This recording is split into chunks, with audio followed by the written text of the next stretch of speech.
اللہ نے انسان کے ہاتھ میں بیچو بیچ دماغ کے عکس کو ایک لکیر سے واضح کر دیا، جس کو علم جفر میں اور علم دست شناسی میں دماغ کی لائن کہتے ہیں۔ تو آج ہم آپ کو بتائیں گے کہ اس دماغ کی لکیر سے انسان کی سوچ و فطرت اور افعال کا کس طرح سے اندازہ لگایا جاتا ہے۔ اگر دماغ کی لکیر زندگی کی لکیر کے ساتھ جڑی ہو تو ایسا انسان بہت سینسٹیو اور زیادہ سوچنے والی پرسنالٹی کا مالک ہوتا ہے۔ اگر دماغ کی لکیر زندگی کی لکیر سے تھوڑا سا فاصلہ رکھتی ہو تو ایسا انسان اپنی دنیا میں مست رہنے والا اور اپنے حساب سے فیصلے کرنے والی پرسنالٹی کا مالک ہوتا ہے۔ اگر دماغ کی لکیر بالکل سیدھی ہو تو ایسا انسان ذہین، ہوشیار اور سوچ سمجھ کے فیصلے کرنے والا ہوتا ہے۔ اگر دماغ کی لکیر مون ایریا کی طرف جھکتی ہے تو ایسا انسان خیالوں میں رہنا، زیادہ ایموشنل فیصلے کرنے والی پرسنالٹی کا مالک ہوتا ہے۔ اگر دماغ کی لکیر کے آگے دو کونے بن جاتے ہیں تو ایسا انسان بعض مرتبہ الگ الگ کاموں میں مصروف رہتا ہے اور مہارت سے وہ انجام دیتا ہے۔ اگر دماغ کی لکیر میں بار بار کٹ کے نشان آئے تو ایسا انسان ذہین تو ہوگا لیکن حادثات اور مسائل ایسے زندگی میں آئیں گے جس کی وجہ سے اس کی سوچ الجھے گی۔ اگر دماغ کی لکیر دل کی طرف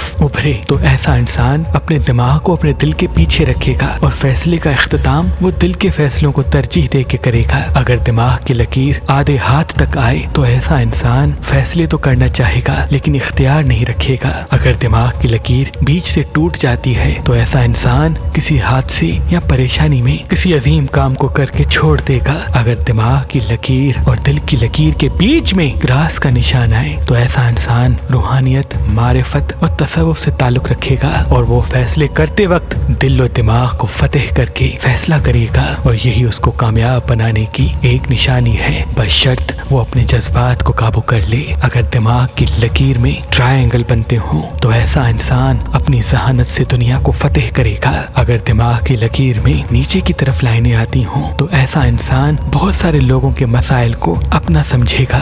اگر دماغ کی لکیر میں ابھرتی ہوئی لائنیں آتی ہوں تو ایسا انسان ہزاروں لوگوں پہ راج کرے گا، ہزاروں لوگوں پہ راج کرے گا، ہزاروں لوگوں پہ راج کرے گا۔